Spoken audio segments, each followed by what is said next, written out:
Welcome everyone to another episode of the No Ordinary Cloth podcast, and this is the third episode in partnership with Fashion District London, where we highlight UK-based leading textile and fashion startups. Did you know that kangaroo leather was used to make rugby shoes? I had no idea, and in this episode you're going to learn a lot about leather, both traditional animal and plastic leather, as well as new bio leather or leather alternatives as they're referred to sometimes. I'm thrilled to have with me Brett Cotten, the co founder of Arda Biomaterials, a young and groundbreaking startup based here in London.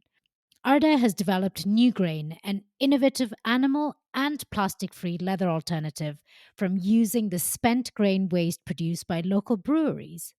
Brett shares the journey of founding Arda with TJ, the challenges they face in building a scalable bioleather solution, and the incredible opportunities that waste streams from breweries and agriculture open up for new material innovations. Leather is used in so many different industries. So, this is an episode for textile designers, as well as product designers, interior, accessory designers, and anyone interested in biotech startups as well. Listen in to learn about the environmental impact of traditional and plastic leather and the science behind Arda's technology that turns beer grain waste into gorgeous leather that can have customized patterns, colors, and finishes. He also gives us a peek into other materials Arda's working on beyond the leather that they've created. Having closed a pre-round seed and prepping for their seed round, Brett talks about the challenges that next-gen materials startup face when looking for investors, and also the investors' sentiments about funding early-stage material startups in general. The alternative material market is forecast to be $100 billion by 2030, and Arda has definitely got their eyes set on a slice of that pie. So grab a beer or your favorite drink and get comfortable and join me in conversation with Brett Cotten. Hi, Brett. It is just wonderful to have you with us today on the No Ordinary Cloth podcast. You, along with TJ, founded Arda Biomaterials, and the first material that you've developed is New Grain, an animal and plastic free leather alternative, which we're going to hear a lot more in detail today. But firstly, I wanted to congratulate you all on being recognized by Forbes in their 30 under 30 Europe list in 2024, which is exciting. Great job. And you were also shortlisted for the H&M Global Change Award in 2023. You were featured at BBC Click. So there's clearly a lot of stuff going on, especially since you're a very, very young startup that was founded only in 2022. So that's some incredible achievements there. And I look forward to hearing more about this whirlwind of a time you've had setting up this startup. Before we dive into Arda, I wanted to step back a bit and talk about the book that you've written called Gene Trepeneur. Did I say that right? Yes. Yeah, amazing. So you're the author of this book. It sounds fascinating. The gist I got from the book is that you want to be turning pain points into a purpose. You've interviewed a whole lot of startups and others who are in the biotech space. So could you tell us a bit about that concept of turning your pain point into purpose and then how that kind of fed into Arda Biomaterials as well? Yeah, sure thing. So, I guess for a bit of context on that, I went to Penn State University, smack in the middle of Pennsylvania, and I did a biochemistry and molecular biology degree. But I really wanted to pair that with another sort of focus. And in the US, you have the major and minor system, which is great. So, I saw the College of Engineering at Penn State had an entrepreneurship program, and I then paired the science major with an entrepreneurship minor. And I was really excited. You get together with really smart people, you come up with ideas, business plans, you pitch. But the thing is, nothing ever materializes at the end of the semester. And I was fed up with this. And I happened to come across a professor from Georgetown who was also fed up with this. And he wanted to use his students as guinea pigs so that they could actually have some sort of project that they could take forward with them outside of the semester. And he experimented by having his students do three different things. They wrote books, they did podcasts, or they ran conference series. And the professor's name is Eric Custer. And he actually found that his students were able to outcompete for MBAs, graduate programs, jobs, all the while they were building credibility and a network, and you could write about anything. baseball, beer, fashion, anything you want. So I chose to write about something that was very important to me, which was using biotech to impact climate through food and materials. And I really wanted to find a way that students could use their STEM backgrounds, whether it's biotech or chemistry, material science, engineering, in order to solve problems that were close to them. And for me, that was removing animals from agriculture. I grew up in the forest of New Jersey, surrounded by wildlife, grew up with animals, and I never really wanted to eat them. And so I discovered when writing the book that there were all these different founders now creating companies with plant sciences or fermentation or growing cells in a lab, trying to remove animals from dairy, from meat, from all sorts of different industries. And I wanted to sort of lay a groundwork for other students about how they could choose some other paths that weren't becoming a lab technician. Yeah, so they could really go after things they care about. Can you now bring Arda into this concept? And what was the pain point and what was the purpose?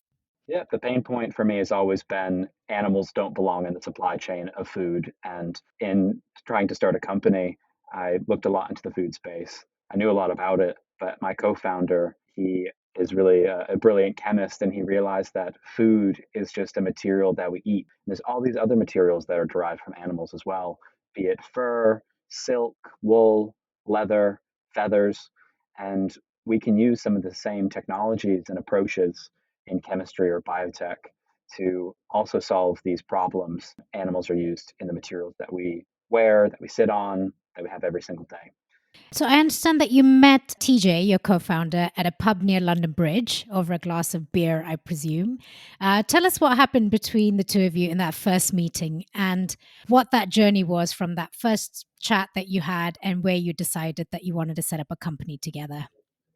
Yes, so we joined this cool program called Entrepreneur First, which has other offices around the world, most recently in San Francisco. And the whole purpose of it is, it's really tough to find a co-founder. I mean, I looked for quite a while for a synthetic biologist, and it's a matter of the right timing, the right skill set, the right personality fits. And a couple of friends had been through this program, EF. The whole function is you bring all these really smart and brilliant people together, and you can form companies in between these gaps where no one might think to found a company. So TJ and I, we met at this program a couple weeks before it officially started. They had kind of a freshers week, and they brought everyone to the site. It was speed dating. It was great, and the pub after, and that's where I met TJ. And we happened to live pretty much in the same place of London, this small area called Bermondsey, which is just south of Tower Bridge and hosts a load of different craft breweries. Funny enough, it used to be where a lot of industry was kept in London, from fur, leather, glue, biscuits, pickles, but unfortunately it was bombed during World War II, and it was rebuilt into residential and commercial real estate. But we started going to the office pretty early, just to get a head start on the program. We realized that we work really well together and had the same mission of working in the climate space. And TJ also cares deeply about animals, but also from a chemistry perspective, a lot about plastics, which have been way over industrialized over the past 50, 70 years. And we began coming up with all these new ideas about impacting the food space, not through synthetic biology, but through chemistry, because typically these issues are solved by people with more of a biotech background. And we came up with all these ideas. The whiteboards were full, and we went to different conferences. We're talking to loads of different founders, companies to figure out different problems that we could solve for them. And we met this other chemist at a plant-based food event. And he was like, guys, you live in the craft brewing hub of London. Go chat to the brewers and see what you can do with them. They have loads and loads of waste, one of which is the spent barley grains. We went over to the brewers and we saw literally mountains of spent grain outside, because for them it's a huge waste buildup problem in cities. Right? They extract the sugar from barley and they leave behind the protein and the fiber, and they just pile it up in front of the brewer. Many have to pay to get rid of it, others get it taken away for free. There's a whole bunch of different arrangements. But we realized that the brewers had just done us a huge favor. They'd removed the soluble proteins and the sugars that we don't want, leaving behind this rich waste stream in protein and fiber. And coming from the food sector, we thought, oh, why don't we use this as a competing protein source to soy and pea?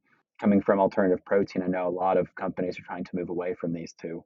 various different reasons, like taste, for example. Pea protein often has to be masked.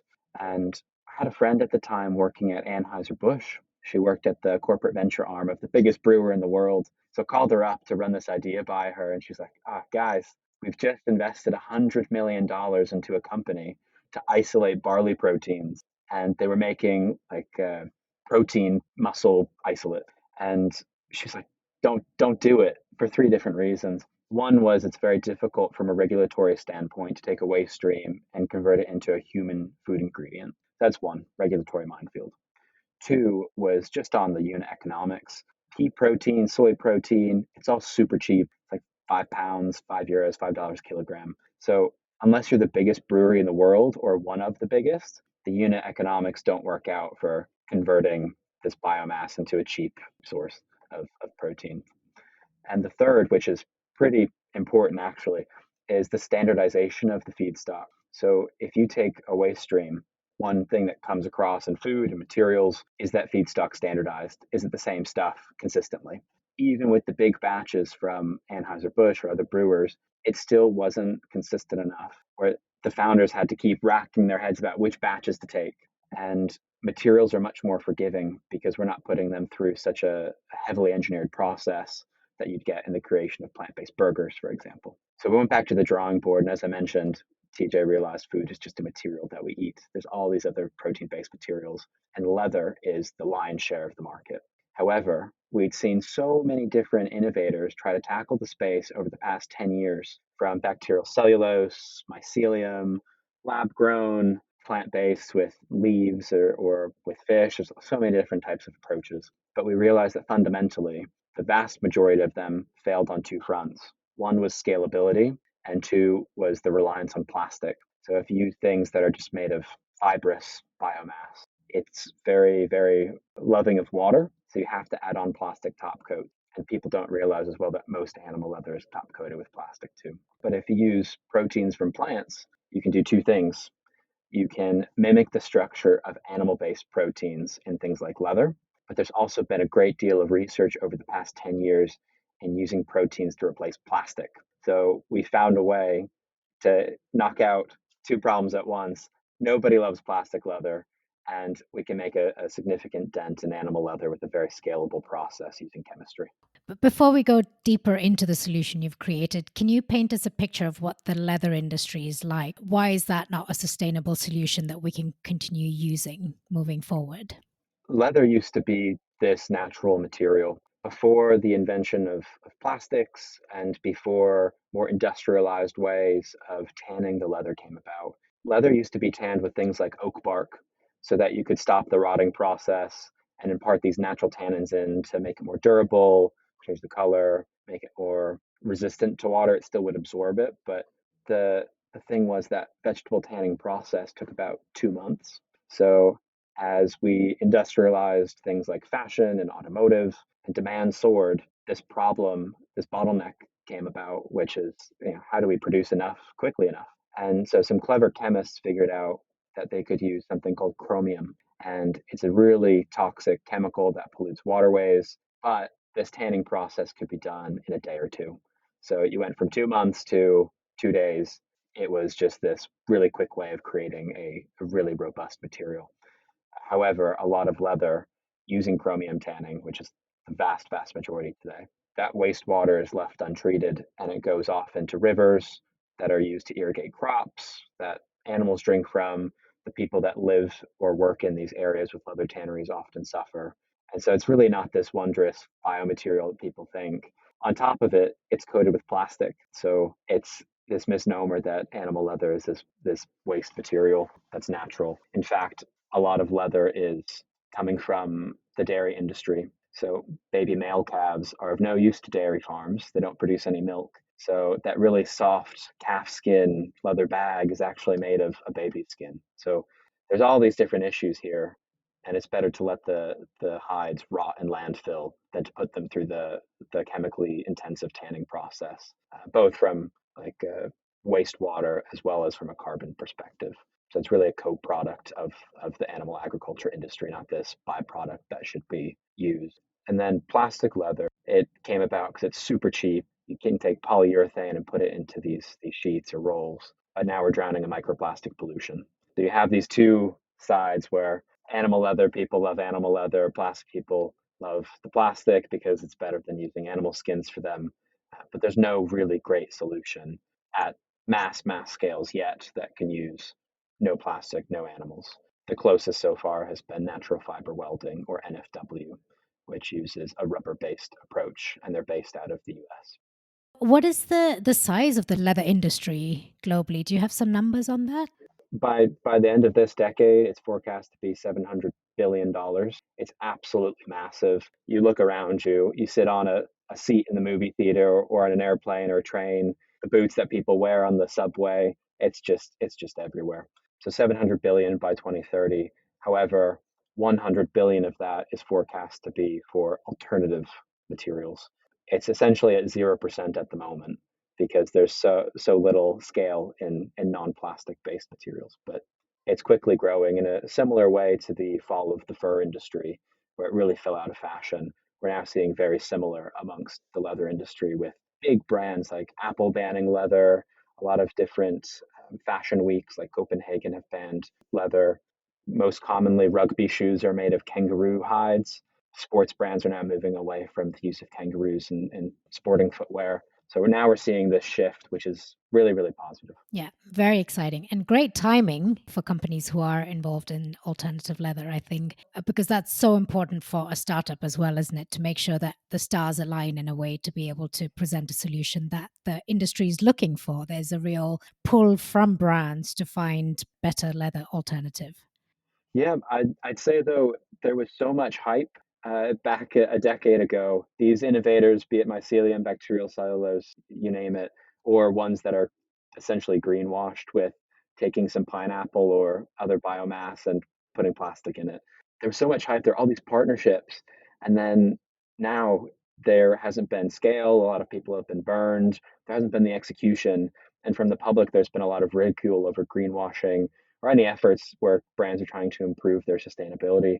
So while there is a lot happening now, much of it is kept behind the scenes and it's not really public yet. The different initiatives behind the companies, for example, LVMH, the biggest luxury fashion group in the world, are now building a 100-person material innovation arm that will empower their 70 plus brands. And this is now coming about. So I'd say a lot of it's not public yet, but there is a lot happening. So let's come back to Arda Biomaterials. You started with new grain. Could you tell us a little bit more about the process? How you get that waste and turn that into leather.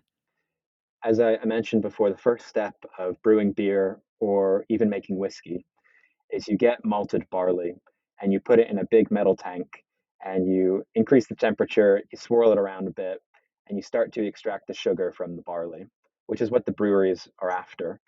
They then will pipe that sugar solution into a separate vessel where they'll add things like hops and yeast and commence fermentation.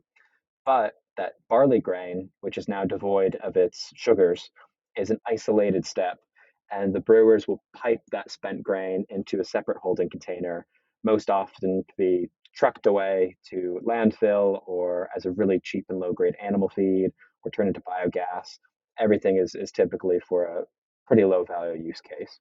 But what we can do is use the same kinds of vessels that the brewers have just created sugar extractions out of, and we can do protein extractions. So by playing around with temperature, pH, other parameters, we can start to pull these proteins out of the grain. And they come out in these little tiny molecular fibers. And they want to come together into a stable state, but they're not quite strong enough when they do that alone. So we can add in other naturally derived ingredients to help with the strength of the material, as well as the flexibility, color, other parameters. And we can create essentially a protein soup. And it's with this protein soup that we can then cast it. Currently, that's into a tray, and we can then evaporate the solvent with a very homemade setup here in our lab in London. But the way that we're going to produce at scale, which is currently what we're raising funding for and making the leap towards, is a roll to roll production process, which is continuous. So you would take this protein soup, it'd be cast into a conveyor belt. It would then go through a dedicated series of drying chambers. and it could be then rolled up into these big spools that go off for your fashion manufacturers, automotive, furniture, footwear, and more. Can you describe what you get as that raw bio leather at the end of the machine? What does it look like? What does it feel like? Yeah, it feels like vegetable tanned leather. It's made of plant proteins, so it's quite similar to materials made of animal proteins. We can do some post processing on it. So, just for context, the way the plastic leather is made is you have a pattern that you pour the liquid on top of, and as the material sets, it peels off and it carries that pattern and texture with it. So, we do the same thing. We can also add on a textile backing, which is often a piece that different designers want, which could be switched out from cotton, viscose, bamboo, hemp, flax. We choose not to use any recycled polyester, virgin polyester, nylon, anything like that. So you can essentially get a very nice material that feels supple, it's flexible, has the right colors, texture, thickness, all within a day. So from a brewer to a biomaterial in under 24 hours at scale, we don't have to grow anything, and it's just really efficient. Is it possible to dye this leather to get different color options? So the same reason that a Guinness is black is the same reason that we can create a naturally black material as well. The malters will roast the grains, so you get stout grains, IPAs, lagers. They all have funny names, and we can get the stout grain from a brewer, IPAs, lagers, and we can create our own mixes of them. So we can get everything from black to a pale tan, and that pale tan is something we can then look to impart other colors into, but that's something we're currently working on. Whereas most leather today is on the tan to black spectrum. Yeah, I've seen some images on the website and it looks gorgeous. It just looks so luxurious. Just the natural colors that you have managed to achieve already. The first question when I talk about alternative leather to designers is, but how alike is it to real leather or how different is it? I'm sure you get a lot of that question as well, you know? So how do we get people like that over the fence? Yeah, it's a tough one. These materials are made of so many different things. You have the ones that take like a fruit or a cactus and grind up that plus plastic, so the hand feel feels like plastic leather, which had their time in the sun, but I think the public is now seeing through that. It's greenwashing. You have mycelium materials, which can feel very soft. You have bacterial cellulose materials, which are quite strong. You also have ones that are made of protein, or ones that are made of rubber, which is a protein as well. So you get all sorts of hand feels across the spectrum. But if you're trying to create new materials that will make a dent, not just in the plastic leather space, but ultimately in animal leather, then it's really important to have the right hand feel, the right durability, the right performance, the right aesthetic. And by using an approach with plant proteins, you can get something that is made essentially of molecular fibers, just like collagen fibers would be in leather, except it's made from plants. So the hand feel, I think, is quite an important piece for the designers that ultimately make the decisions at the fashion brands. The other pieces there are things like thickness or how customizable the material is. In fashion, all the different brands want different things. But as soon as you get more into more standardized areas like automotive or furniture, then it becomes a bit more one formulation can do a lot of volume as opposed to fashion, which has a lot more options required in order to get across the different brands. I think scalability is also one of the main factors. So there were all these promises from the early innovators, and though the material stories were cool, they just couldn't hit the scales, most of them. Even now, if you're producing in a batch process, it's this divide in the industry whether that is truly enough or whether you need to hit a continuous roll to roll process. So that's the divide between things like mycelium, bacterial cellulose, and cultivated leather versus ones that use rubber or plant proteins. But there will be a whole series of different materials that win out for different use cases. Could be for stationery or footwear. So I'd encourage people to look at a whole host of different materials. One might have a lot of hype, but not be suitable for the end use case.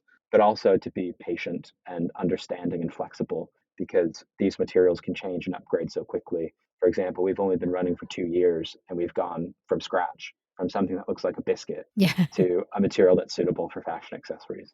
And we think we can hit automotive, furniture, footwear, and more. So the speed of these R&D cycles can be incredibly quick with the right approaches.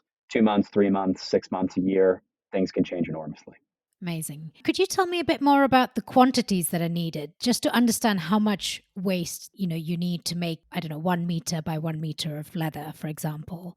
We have really high conversions. So a brewer, there's millions and millions and millions of tons of spent grain.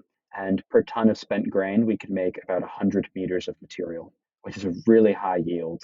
And each meter can sell for, yeah, it depends if it's commodity or luxury applications, but you can look at anywhere from 15 pounds to 60, 80 or more if you're trying to make a dent in the exotic skin space. One brewer for us, if it's a big brewery, could do 5 million to 10 million meters. Wow. Yeah, In a year? yeah. Once we get up to scale, they had the source of the spent grain.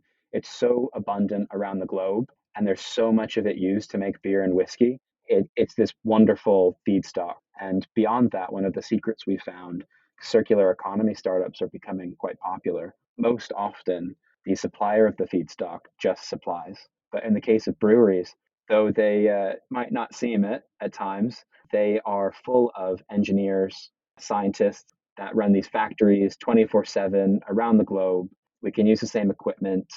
They end up selling and sponsoring packaging, sports, fashion, automotive. And so they're actually this secret way of producing, scaling, selling with really low unit economics so that we can actually make a dent with tens of millions of meters of material produced.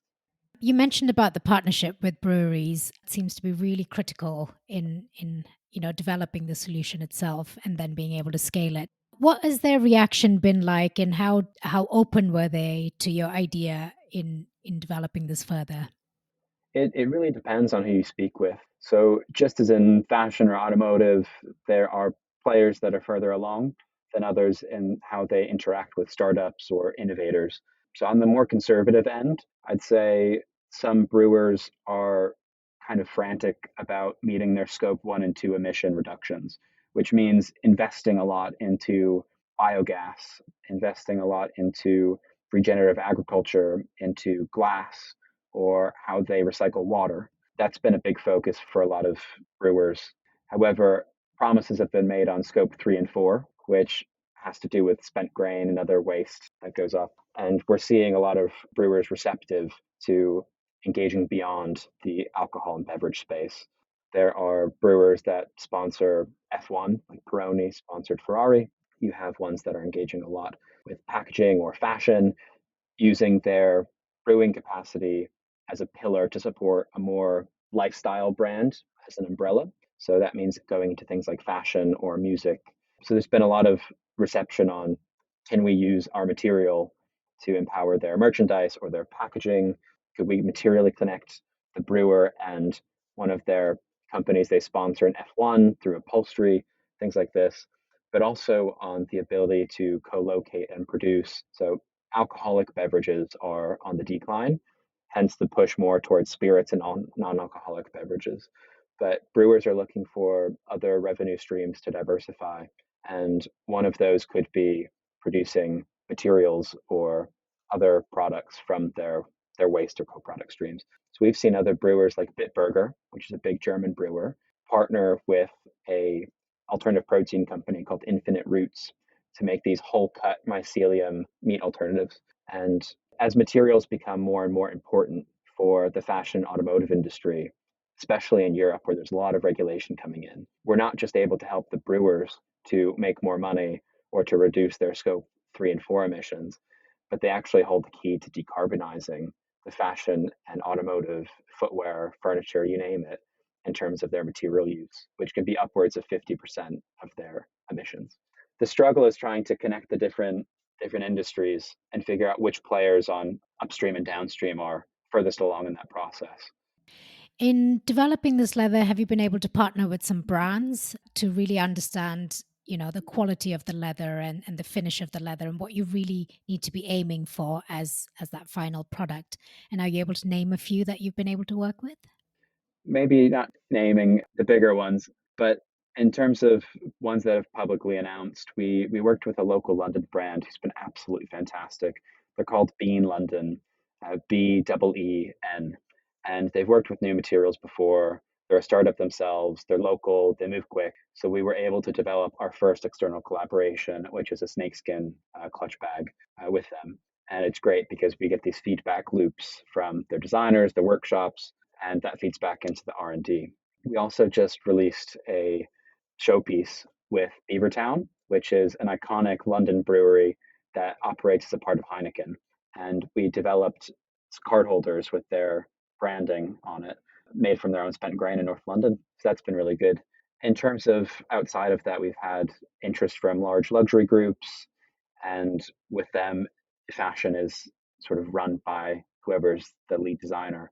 So they want to see different finishings, different patterns, different colors, and so we're in these feedback loops with them. We've also had a lot of interest from other sectors, be it airline, train, automotive, footwear. We're really seeing a big demand for new materials. It's most often been led by fashion, but these other industries are now starting to catch up. For example, three different automotive groups have publicly announced working with innovators, so Jaguar Land Rover, General Motors, and BMW. But there's many more behind the scenes, and the volumes are so massive that there's room for many innovators to supply to them. Yeah, absolutely. You've explained beautifully how you make the product. What is the end of life process for this leather? So what I've found in speaking with different brands is there's a big focus on durability because they have a promise to their customers that things are going to last, and that translates to recyclability and an aversion to biodegradation. I look at the packaging industry though, and in the packaging industry, like a lot of things aren't recycled. So I think it's important to play both sides. What we've found is our material can naturally degrade. So you can chuck it in the back garden and it should be good to go. It's essentially made of nutrients. At the same time, it's really important to us that we make materials that have the right performance and durability. And we've also proven they can be recycled. So it can be kept in the chain. So we are developing for both ends. And do you believe that when you start scaling up that you might be able to match the same price point as leather that's available currently, either plastic or animal? Definitely. That's one of our big USPs. So, due to working with brewers and distillers to hit really great scales at low unit economics, with a really customizable material that can meet the right aesthetic performance, we're able to get to price points that should be competitive with commodity materials. We could make for your high street brands, yeah, your more fast fashion. We could customize the materials so that they would have a certain lifespan if people are consuming them in that way. We could also make for the more luxury end where they're more durable, they have nicer finishings. We're also looking at how we can create for automotive and footwear and beyond. So we can create price points across the spectrum of leather, which leather is a whole spectrum. You would look at kangaroo leather for rugby shoes, as I mentioned earlier, and that's because the proteins are interlocked in a very strong way with kangaroo hide. So different leathers are used for different things, and we can customize the performance, so the stretch or the stiffness for different use cases at different price points, which is great with chemistry. I understand that it was only a couple of years ago that you were at the Future Fabric Expo, but you were on the innovation table where the new ideas kind of come up. And then in a very short time, in a couple of years, you've actually been managed to sort of develop the product enough to have your own booth and showcase samples at the event this year. You're iterating very quickly and coming up with better and better solutions. But what has been some of the biggest challenges that you've faced in the last couple of years in developing this product? I'd say there's two. One is on the size of the material, and two is on the performance in terms of how it interacts with water. So on scale, what we found is brands didn't want to have a 10 centimeter by 10 centimeter sample. If you're actually going to try prototyping with it, you need something a bit bigger, which industry wide is typically something like 1.5 meters by a meter.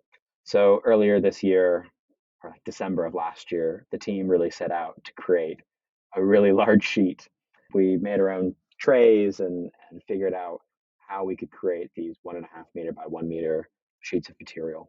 And we cracked it in 2 months, and we thought it would take 6 months. And now, when we go off to different expos or events, some other peers, due to the approach they've taken are still carrying around smaller samples. Meanwhile, we're carrying around some hefty ones, which Yeah, always yeah. feels nice. And so, yeah, scalability is one thing that we cracked, although the next leap is for a continuous process at scale, not a batch process. The second one is most materials absorb water. Leather absorbs water. And if you leave leather submerged long enough, the oils leak out and it becomes quite stiff, which is actually a technique used to make things like cowboy hats. So what we have to figure out really is how does our material stand up to water so that it doesn't just turn into goop and doesn't become stiff with oils leaching out of the material. We've had some really big breakthroughs in the past, I'd say, 2 months, where our material can be quite water resistant. The challenge with that is as you impart water resistance into the material, you start to lose some other pieces that you really liked. So the hand feel, for example. So you try to you make headway on one thing and then you lose some characteristics on another, and innovation continues to try to bring back the best of both.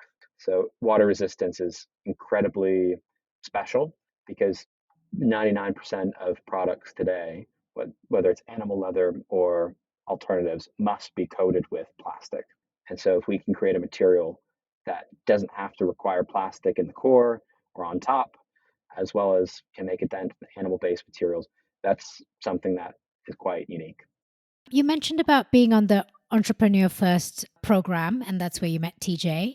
Another program that you did more recently was the Manufacturing Futures Innovation Award 2024. You were part of the cohort this year. Tell us a bit about that experience. What was it like? What was the learning and takeaway that you had from that? Yeah, it was really great because we've done other programs in the past, Entrepreneur First to build the company, Creative Destruction Lab, which is based in Oxford, focused on climate.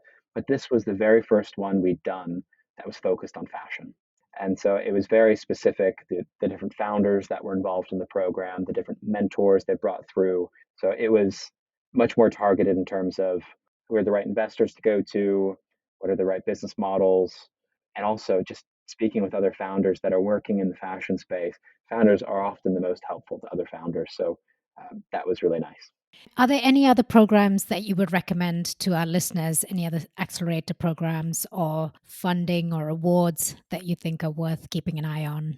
Definitely. We did the Tech Nation Climate Program based here in London. That was really nice as well. Creative Destruction Lab has many different kinds of programs. Space, there's also the climate one that we did. And I like to think of it as like the X Factor a bit.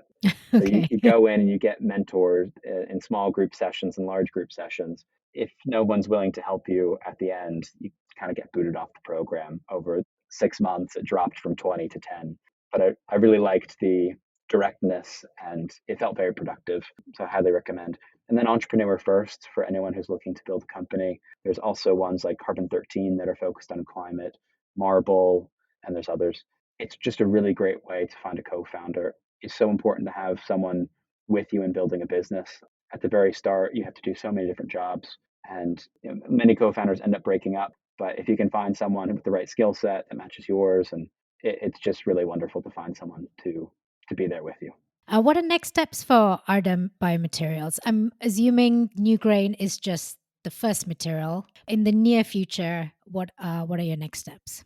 Yeah, you got it right. We're not just a leather company at all. This platform can apply to other kinds of materials. So the first one is new grain. It's a really great market to be in. There's a lot of interest in replacing leather and plastic, and we think we have the right approach. But we can also use the tech and IP that we have to go after other things. So textiles, for example, adhesives, infrastructural materials. There's a whole load of different biomaterials, feedstock markets that we want to go after. Ultimately, though, we live and die on our first, which is the leather-like material new grain. But we're already having grant awards in the background that are supporting the R&D on some of these other innovations.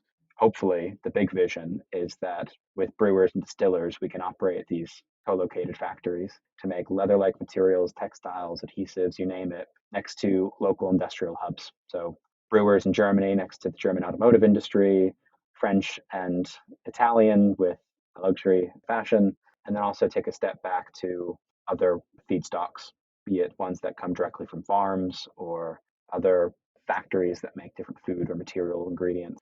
There's a whole host of different things we want to do, but that's a much longer time frame. Amazing. It seems like sky's the limit for you guys, and you've only got just started on things. Very exciting. Now, to think a bit more about investors, that's always a big question for fashion and textile startups. It's much harder, I think, for fashion and textile startups to get investors on board. You've managed to raise about 1.3 million from Clean Growth Fund in 2023, and obviously you're sort of moving on to other rounds in the near future as well. But what was that experience like in preparing to meet with the investors? You know, what are the pushbacks that they had? How did you come back and sort of really get them on board? It was our first time ever going out to VCs or angels for that matter. So it was a big learning process. And coming off of the Entrepreneur First program, we decided to raise our pre seed round. So now we're currently raising our seed. But the preparation was, we wanted to punch above our weight for sure. Luckily, my co founder TJ had just come off a PhD. So he was absolutely fantastic on creating a really robust data room. And then I was handling a lot of the VC outreach and initial conversations. Now that we're going in, well, we're pretty far into our seed round now. I'm noticing some trends actually. So to your point, fashion and textiles is a really difficult segment.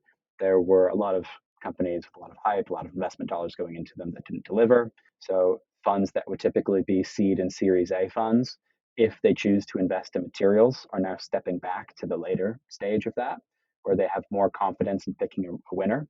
I just think it's a very misrepresented or undereducated space, I'd say. So I was at a conference not long ago, and there was a talk on family offices. The room was full, and the next session was on fashion, and they had some heavy hitters from different fashion brands speaking, and the room cleared out. It was maybe 10% of what it had been for the previous talk. I think things are changing, but there's this lag now because the startups are creating these wonderful innovations that have the right scalability, that have the right price points, right approach. But there's this education lag coming in. So a lot of the job so far has been on education. And there's actually a lot of reasons that things are changing. Behind the scenes, the fashion brands, automotive, et cetera, are picking up new materials, investing a lot. There's also regulation coming in, putting material choice at the forefront for producers and brands. So they'll be taxed based upon how good their material is. All sorts of things happening, but it's just not known about. So I'm optimistic we'll get the round done. I feel very confident, but it's kind of made me a bit pessimistic on how new material innovators raising pre-seed or seed, the doors are closing, and it's about who can be the last ones through the door to the hopefully greener pastures at Series A and B. But I'd really like to see more investors open their minds to biomaterials because it's a really rapidly growing space, and I think in a couple of years people will kick themselves for not investigating it more deeply. Absolutely, I agree. And then we have new regulations like the digital product passport that's coming in from EU, which requires brands to be very transparent about the materials that they're using. And consumers are, are more educated in a way and want better solutions. So they'll be pushing for changes as well, hopefully then getting the investors to take notice as well. Exactly. And in fact, one piece of feedback we get often from investors is they're worried about the uptake of new materials because they're looking back over the past 5, 10 years and they see, oh, there's nothing like at scale happening. It's just limited collection or pilot that's gone public. So it's really about moving the needle in terms of scale. And this is now coming about, but materials take time. A lot of materials that we know and use today took decades to get to market, which doesn't often align with the timeline of VCs. Yeah. Some are now extending that timeline so they fit better with hardware startups, but you do have to run really quick in order to fit into the venture model and find the right investors who are aligned with you, educated, patient, and are really excited about changing what materials are made of and where they can be made. Now, I'd love to get to know you a bit more, Brett. Can you tell me about your background? Where are you from? And maybe one of your favorite hobbies as a teenager? Mm. I grew up in a small town in New Jersey called Sparta, which one of the claims to fame is the Karate Kid has a house there. Or People would see him at Dunkin' Donuts. But it was a really nice place to grow up, lots of wildlife. Then I moved over to Pennsylvania to do my undergraduate, followed by sort of reverse gap year, doing it after my undergrad instead of before, where I wrote my book. And one of the founders I interviewed had done this program at Cambridge, which was essentially an MBA for biotech, full of doctors who didn't want to practice and scientists who didn't want to be in the lab, be on the more commercial end. So yeah, I'm really enjoying being in the UK now. One of my hobbies I grew up doing is I played a lot of saxophone, a lot of jazz, which unfortunately I didn't get a chance to bring that with me to the UK. But during COVID, I bought a ukulele, and I'd seen on YouTube all these different videos, people going out to herds of cows and playing clarinet or trombone. So I decided to go out to the fields of cows in Cambridge. And to my surprise, they loved it. They ran across the field, they came up, they lick you, they gather around, they moo. They're quite musical. So that was one of my more recent hobbies. Any recommendations of a good jazz club here in London? I haven't found one. I really like listening to Irish music, actually. And Okay. to my surprise, there's not that many live Irish places around London. I also understand that you love making pizzas. Is that right? I do, yeah. Is that your secret skill? What's the Yeah, secret to a really good pizza? I think the sauce. So back home, you go to Costco, you can get Rayo's pasta sauce or marinara. You can't find it here, but the closest has been at M&S. They have a kind of similar one. Okay, yeah. Now, coming back to your book, you interviewed various biotech startups and others in that book. What were three key takeaways or learnings that you had from doing that research? I think there were several. I have 10 key lessons in the book about being a Gene Trepeneur. I think speed is a big one for anyone who's founding a company. Speed is how you maintain safety, how you're able to raise, how you're able to land commercial deals. We've been able to run really quickly, accomplishing in about half the time with a very tiny team and tiny amount of funding in comparison to what some other companies have. So running quick is always good. I'd also say it's become quite popular to try your hand at being a founder. And I think a lot of that can be driven by looking for freedom or trying to find a way to make quick buck. Well, not so quick because you're in it for 10 years, but it's kind of outsized returns, especially here in the UK. It's a shame, but scientists and engineers are way underpaid. So we see a big migration of them towards other industries like finance. But I'd say working on things that are actually solving a problem and you're very passionate about, so that even on the really tough days, you're still driven to work on the problem. I constantly think about, every night I go to sleep and I know somewhere in the world there are just millions of animals being slaughtered, and it really gets to me. I dream of the day where we're making millions and millions of meters of our leather alternative or other materials and displacing a large portion of that alongside other innovators in materials, in food, in other segments. That really drives me every single day and is top of mind. Trying to think of some other lessons. Always trying to be helpful is something. Doing nice things just for the sake of it. In the world of different founders, I've always gotten help from those who are a couple steps ahead, and it's been incredibly helpful to learn how to raise funding or manage teams or deal with lawyers, anything like that. So it's always nice to try to help the others that come after. Have you got any mentors or role models or others that you speak to regularly, advisors? Yeah, I often catch up with different founders who are, a step earlier, a couple steps later. So it's really nice to talk about investment or all the different founder problems that you might have. But I'm a big fan of listening to podcasts. I like to learn from history. There's some really great ones called Founders, which profiles hundreds of different founders of businesses. Acquired is another one, which profiles how large businesses were made and are managed. And there's another fun one called How to Take Over the World, where he reads a bunch of books about inventors and business people and artists and will profile them. So I try to learn a little bit from those as opposed to reading these really long biographies, just distilling it down into a podcast on my way to work.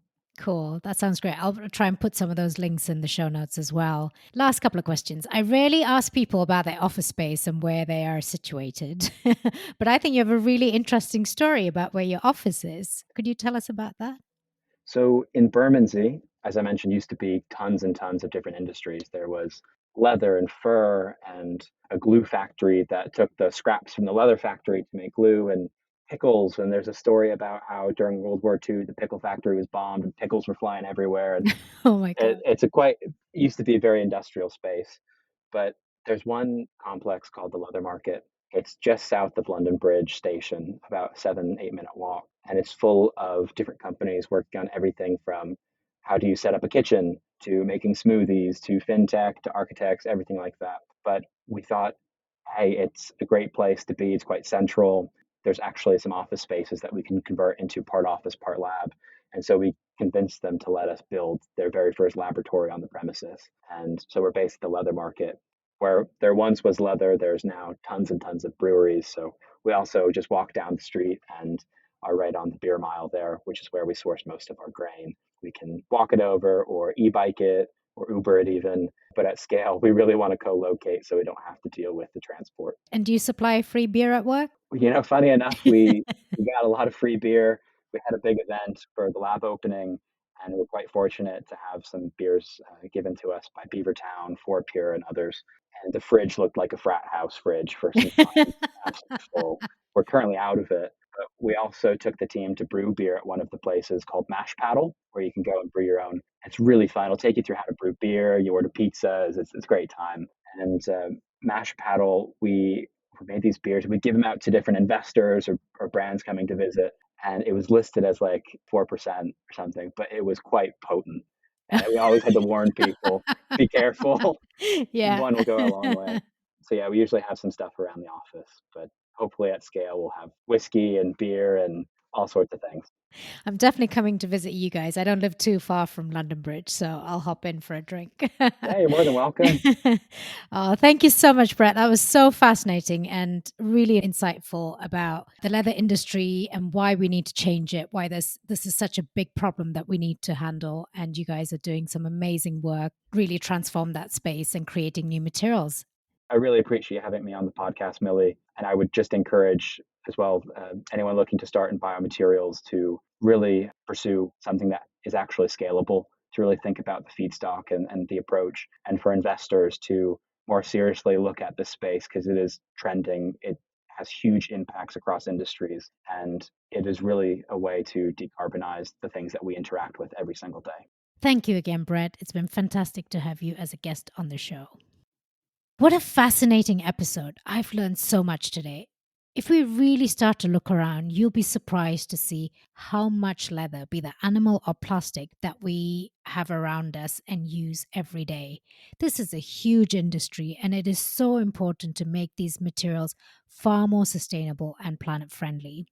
The bioleather industry has had a rough patch, as Brett mentioned. There have been many startups who weren't able to deliver on the promises they made, leaving both brands and investors quite skeptical. This is a tough space, but Arda has been clearly learning from the mistakes of those who went before them and building a solution that is both cost effective and scalable. Brett mentioned that a single ton of spent grain waste can produce about 100 meters of leather. I think that is so impressive. I mean, to take waste material from one industry to create such a beautiful and valuable material for another industry. And because they're able to fine tune the properties of the leather and customize it, they're able to supply in the future to different industries such as fashion and accessories, automotive, sports, interiors, and capture a really large share of the market, which is fantastic. As Arda looks to revolutionize the material industry further, Brett underscores the importance of aligning passion with purpose. And speaking with him, it was clear that his team is passionate to find ways to remove animals from material and food chains, and they have such a bold vision to make a big impact in this area, and I love that, and I'm cheering them on. Check out the show notes for links to Arda Biomaterials website and social media links. Do sign up to their newsletter if you want to find out when this bioleather will be available for you to buy and use. Your support, as always, means the world to me. So if you enjoyed this episode, please consider buying me a coffee using the link below in the show notes. A cup or two helps me work late into the night as I edit these episodes and bring them to you. If you found this episode helpful and inspiring, please share this with a friend or colleague as well. I think it's great to spread the word about the new kinds of materials that are available. So as designers, we can start thinking about incorporating these into our work as well. Lastly, if you have any feedback, please leave me a review or connect with me via email. My address is in the show notes as well. Thanks again for joining me on another episode of the No Ordinary Cloth podcast. Until next time, this is your host, Millie Tharakin.